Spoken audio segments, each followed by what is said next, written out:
En las décadas de 1920 y 1930, Sir Charles Leonard Woolley excavó las tumbas famosas reales de Ur, la antigua ciudad sobre el río Éufrates donde nació Abraham. En un pozo profundo llamado por Woolley el Gran Pozo de la Muerte se encontraron artefactos hermosos. Uno de ellos era una estatua de 45 centímetros de altura que mostraba una cabra apoyada sobre un tronco de un árbol queriendo alcanzar las hojas de arriba. Woolley primero la identificó como el carnero que encontró a Abraham enredado entre los arbustos de la historia del sacrificio de Isaac. Sin embargo, estudios posteriores revelaron que era un motivo religioso popular de las imágenes del antiguo cercano Oriente, mostrando el árbol de la vida que era adorado en el contexto de los ritos de fertilidad. Y aunque el motivo bien puede haber tenido un origen bíblico, recuerda que en el Edén había un árbol de la vida y este árbol se relacionó con la fertilidad y llegó a ser adorado por todo el cercano Oriente. La adoración al Creador fue reemplazada por la adoración a la criatura. Sin embargo, si uno analiza el objeto, es solo una estatua cuyo cuerpo es de nácar con patas de cabeza cubiertas de oro, cuerpos que hoy nosotros sabemos que son descripciones del antiguo mundo para poder expresar adoración, culto a la fertilidad y a la criatura. Por eso, el enfoque de la lección de esta semana es saber exactamente cómo es que Dios es algo que se refleja en la vida práctica. Sobre todo ese es el conocimiento, es la relación y se traduce en el comportamiento cristiano.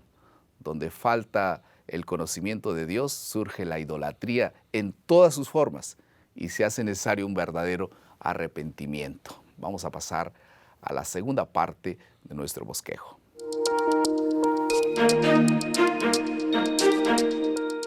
Ya estamos en la lección número 7 y el título de la lección es La crisis continúa. Podríamos pensar que la crisis ya termina, no hay cuándo termine, pero ese es el lamentable estado de la humanidad a lo largo de la historia. Por eso, para estudiar esta lección está ahora un invitado especial, un nuevo invitado para nuestro programa. Es el doctor Laurencio Ionescu, quien es director del posgrado y teología de la Universidad Adventista del Plata en Argentina. Es un placer tenerlo en nuestro programa. Gracias por la invitación. El doctor Ionescu es de origen rumano, pero habla muy bien el español, así que vamos a conversar sobre estos asuntos. Vamos a pedir la dirección de Dios para nuestro momento de estudio, por favor. Señor, ayúdanos al estudiar tu palabra, entender el mensaje y de esta forma huir de idolatría en todas las formas, antiguas y modernas, para que podamos servirte a ti. Danos tu espíritu, te lo pedimos en el nombre de Jesús. Amén. Amén. La idolatría fue un pecado casi constante en la historia de Israel como nación. ¿Por qué era una tentación tan fuerte para el pueblo de Dios en el pasado? Porque prometía cosas que Dios no había prometido. Y una de las cosas es que puedes obtener todo sin obedecer. Solo hacer un servicio, un rito, y esto era tentante, ¿no? Y había dioses, uno para casamiento, uno para suerte, uno para maldición, uno para lluvia, uno para cada uno. Y entonces era fácil, no tenías que cuidar toda tu vida, sino buscabas al Dios que te interesaba, era como un mercado. Un mercado, te ibas, dabas el sacrificio, hacías el pedido y obtenías el resultado. Esto es un aspecto. Y el otro era que era todo mezclado con sensualidad. Desde el culto, donde había casi como un prostíbulo, perdónenme, pero esto era lo que pasaba allá, hasta la predicación, hasta los bailes, las fiestas eran borracheras enteras, y entonces esto le gusta a la dimensión caída de nuestro ser, y era fácil. Así que había por un lado una facilidad, no tenías que obedecer, y por el otro lado, mucho placer. Desde la antigüedad en Mesopotamia y Egipto, formas de animales, partes de hombre, partes de animales, tienen cautivado el corazón de los seres humanos. ¿Cómo, por qué adoptar tales imágenes? Bueno, esto es, si leemos lo que dice Pablo, es la locura la mente que se enloquece cuando olvida al Creador. Y esto es, Pablo nos simplifica fácil la ecuación de la idolatría. Dice, han dejado a Dios y entonces empiezan a adorar seres. Y lo triste es que de esta forma el hombre cambia su posición. Porque por creación el hombre tenía que ser el rey de toda la creación. Todos los animales, todas las aves, todos los seres creados de Dios eran debajo de su gobierno. Pero el hombre hace un cambio y por esto la idolatría es una forma de bajar de estatus. Y claro, ¿con qué lo vamos a reemplazar? Con los animales cercanos, por su fuerza, simbolizaban cosas. Y la mezcla de los animales era que se inventaban cosas, ¿sí? En realidad la idolatría es todo un proceso de invento. Desde Imaginación, ¿no? Sí, imaginación Humana. y desde, como se describe en el texto de Jeremías y de Isaías, tenían que tomar la materia y transformarla. ¿Sí? De una madera hacer un ídolo, de una piedra hacer un ídolo. Y esto es un proceso de creación. Ahora, politeísmo versus monoteísmo. El politeísmo era la cosmovisión primaria de la humanidad. No, yo creo que la primaria fue el monoteísmo y después estuvo... Ok, sí, cierto. Sí, la original, Dios se reveló como único. La gente se imaginó que sería mejor que sean más de uno. Exacto. Bueno, bueno, hay ventajas, vamos a decir ventajas entre comillas, que promete el politeísmo, pero grandes desventajas. Por ejemplo, las ventajas. Los dioses son más accesibles, ¿no? Uno solo te obliga. Así, si hay más, cada uno elige y entonces estos Si dioses... no es uno, es otro, ¿no? Sí, si no es uno, es otro, ¿cuál te conviene? Sí, así que te ajustas a tus gustos, el mundo del cielo. Ahora, otras desventajas, de verdad desventajas, es que la vida se vuelve fragmentaria y ya no puedes adorar en una sola forma. Porque si cada Dios tiene su culto, cada Dios tiene sus gustos, le gustan sacrificios diferentes, ¿se imaginan cómo se diversifica la vida? Y uno en realidad nunca puede servir a todos los dioses, porque esto elige. Y esto era cómodo. Y esto hizo que la idolatría se desarrolla tanto, porque si necesito un Dios, no me gusta este Dios, me invento otro. No me alcanza el poder de esto, me invento otro que compensa. Y bueno, ni hablar cuando los dioses pelean entre ellos. Y claro, hay que obedecer más a los malos, porque los buenos te hacen bien, pero los malos hay que apaciguarlo un poquito. Y por esto Pablo dice que llegaron a servir a demonios.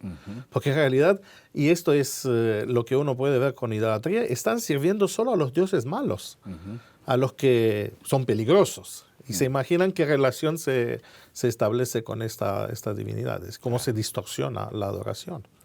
Ahora entrando en nuestro contexto de Jeremías, casi todos los profetas declararon insensatez de idolatría. Jeremías usa las palabras muy fuertes, son vanidad, obra vana, mentira. Jeremías 10:14 habla un poco de esto. Las compara con una palmera, por ejemplo. ¿Por qué palmera? Sí, bueno, hay que pensar también en el contexto donde vive la gente. Imagínense en los vientos que están en el desierto, la diferencia entre una palmera y un cedro.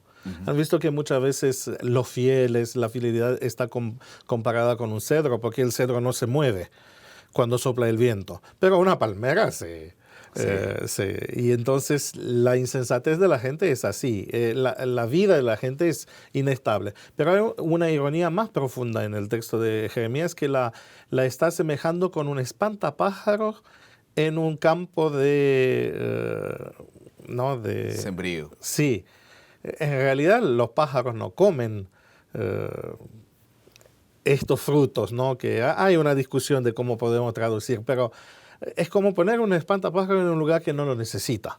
Y él dice, así son los ídolos. Tiene boca y no comen, ojos y no ven. Todos los profetas usan un espantapájaro en el desierto, por ejemplo. Sí.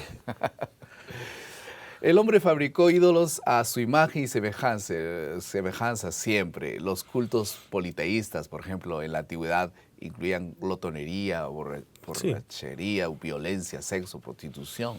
El culto poseía imperativos éticos, morales, solo ceremoniales.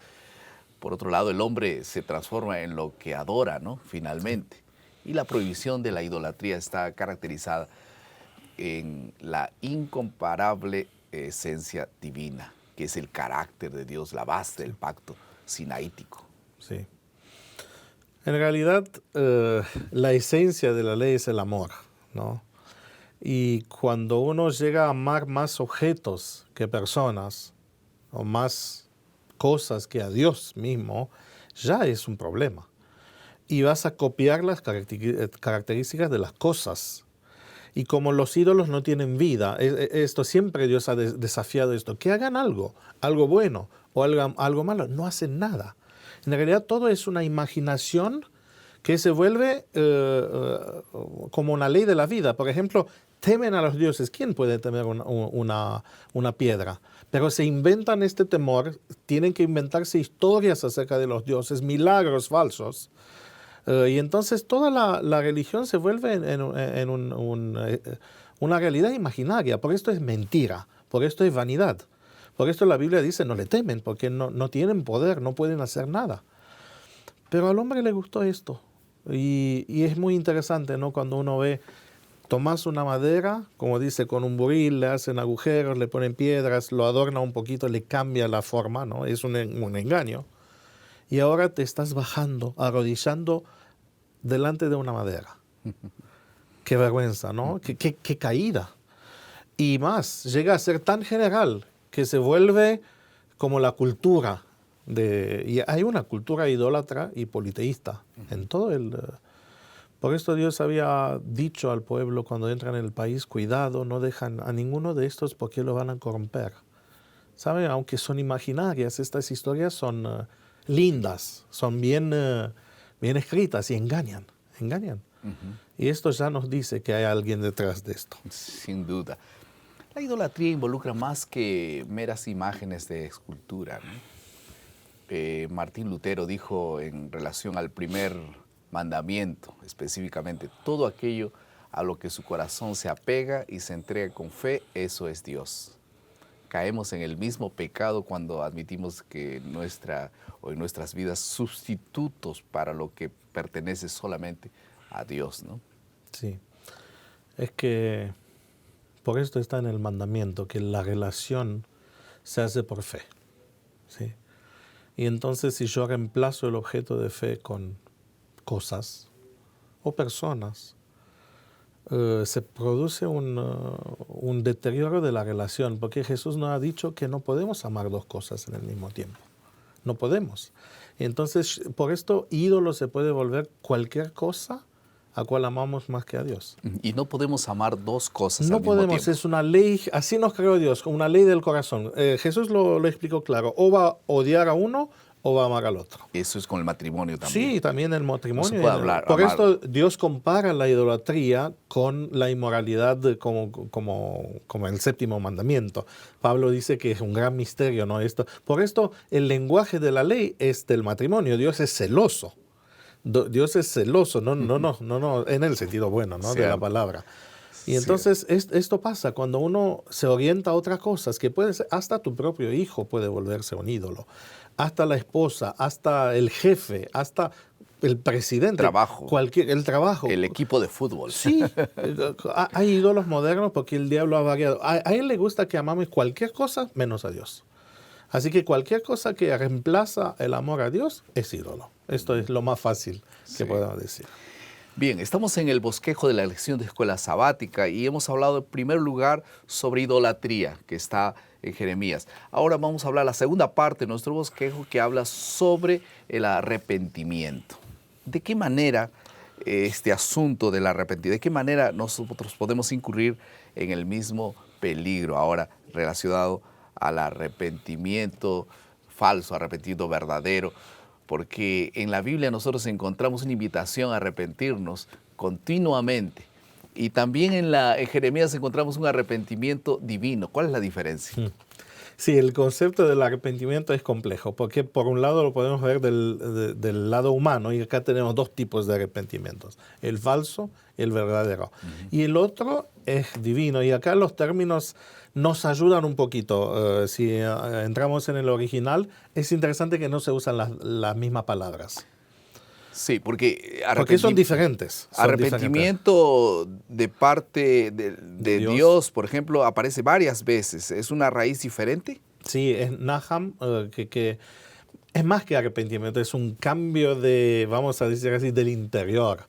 Por esto se asocia con la raíz que da los nombres Hananía y otros de hacer gracia, ¿no? De ser misericordioso.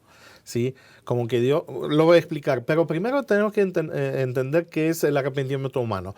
Se usa un verbo simple, un verbo que significa volver, y que tenía que ver con esta imagen de uno que va por un camino y de repente se desvía, ¿no?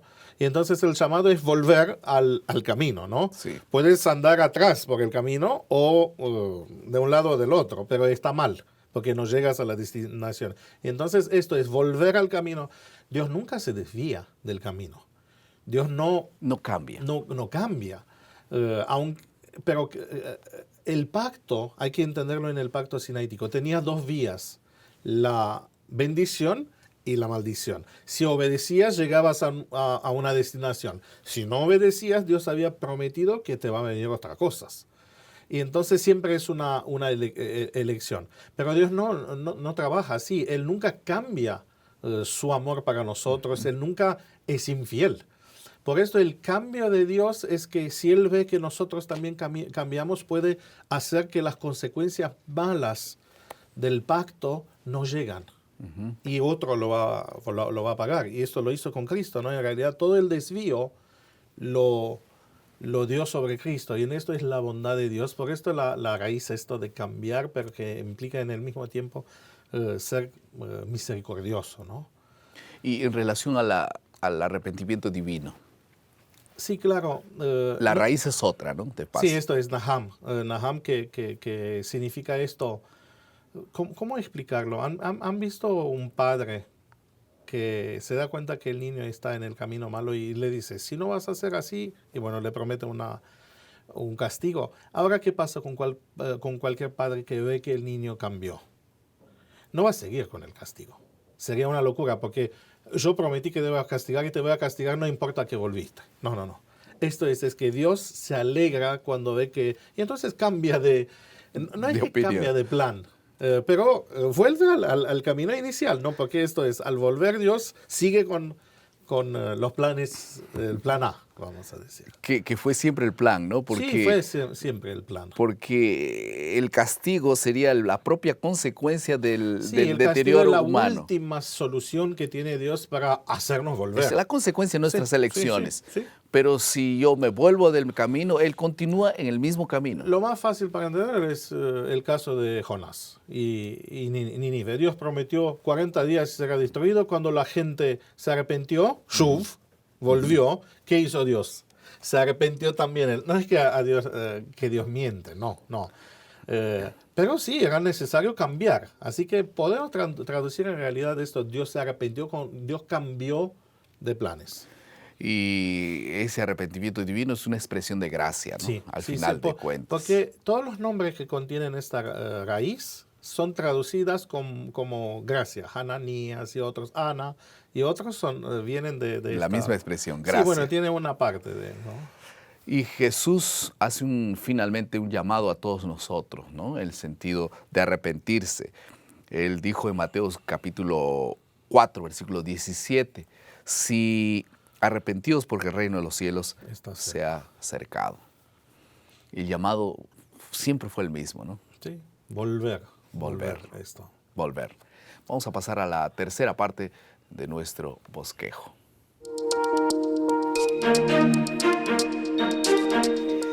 Cómo estas lecciones, tanto de idolatría como de arrepentimiento, pueden ayudarnos a nosotros a tomar decisiones prácticas en la vida. La pregunta es, ¿en quién depositamos nuestra confianza? Jeremías 9:24 dice, entender y conocer. Este entendimiento debiera ser claro. Si tú entiendes dónde estás, que estás mal o que estás en el camino errado, entonces vamos a volver. Creo que Dios es el Dios que produce en el corazón arrepentimiento y perdón. No es que tú te arrepientes y Dios te perdona. Es Dios que produce en el corazón un sentimiento de arrepentimiento verdadero, que es dolor por haberte separado de Dios. Y entonces Dios produce ese dolor y entonces tú sientes la necesidad de volver. Y creo que el Espíritu Santo trabaja en el corazón del hombre para causar este arrepentimiento. ¿Alguna otra aplicación? Creo que la más simple lo podemos ver en que le pasó a Juan cuando vino gente que en realidad se arrepintió por miedo. En realidad el arrepentimiento por miedo que Dios me va a castigar no cambia el corazón. Pero cuando vemos cuánto nos amó Dios y cuando vemos su gracia, el salmista decía, tú perdonas para que seas temido. ¿No? Fíjense, no dice tú castigas para que seas temido, sino tú perdonas. Cuando uno ve de verdad qué significa el pecado, entonces sí vale el arrepentimiento porque cambia el corazón. Y esto no viene de nosotros, no es un ejercicio mental, sino viene de Dios. ¿Y cómo se ve esto? En los frutos. La vida cambia. ¿Y cómo cambia? Hay que empezar con un análisis simple. Si me gustaban las cosas malas, ya no me gustan. Wow. Porque el arrepentimiento me produce. Pablo decía, cosas que yo consideraba buenas. Fíjense, hay gente que se deleita en tomar, en esto. Cuando se arrepientan, de repente no les gustan las mismas cosas. Cambian los gustos. Después la orientación, ¿no? Estoy preocupado más con las cosas celestiales que con las cosas terrenales. La relación con la gente cambia. Porque el que ama, los otros, dice la Biblia, que ven este cambio. Y nuestro amor también produce amor en otros. Por esto somos como una epístola para que los otros la puedan ver. Y esto era lo que pedía Jeremías, Dios en realidad por Jeremías. En todas las imágenes que hemos visto, de la vasija aplastada, de todo esto, dejan este estilo de vida y vuelvan a lo ideal, que era, ¿cuál es el ideal en realidad? Una humanidad de amigos. Amén. No pueblos que pelean, sino pueblos que viven juntos, con paz, adorando al mismo Dios, sin separaciones. Esto produce el arrepentimiento verdadero. Es práctico, en cosas pequeñas. Y por eso es que la Biblia dice que no fue el poder de Dios que cautivó el corazón de los seres humanos, fue el amor de Dios. Sí. Y que Dios bendiga el estudio de la palabra. Vamos ahora a oír el comentario del autor a continuación. Un hombre que no escucha a Dios no merece su misericordia, porque aumentará el número de sus pecados de cualquier manera. Históricamente, eso significó el fin de Israel, pero Dios da un nuevo camino y una nueva oportunidad a su pueblo, porque su amor nunca se acaba. El pueblo adventista se identifica como una nación profética, que es el motivo por el que, como iglesia o individualmente, debemos oír las advertencias proféticas. El peligro es que si dejamos de hacer eso, podemos perder la relevancia de nuestro mensaje y también la sensibilidad con la palabra de Dios. Y el juicio recae sobre nosotros cuando menos lo esperamos. No obstante, puedes estar listo para cuando el Hijo del Hombre venga una hora que no esperas. Bienaventurado es aquel siervo al cual su maestro, cuando venga, lo encuentre haciendo su obra.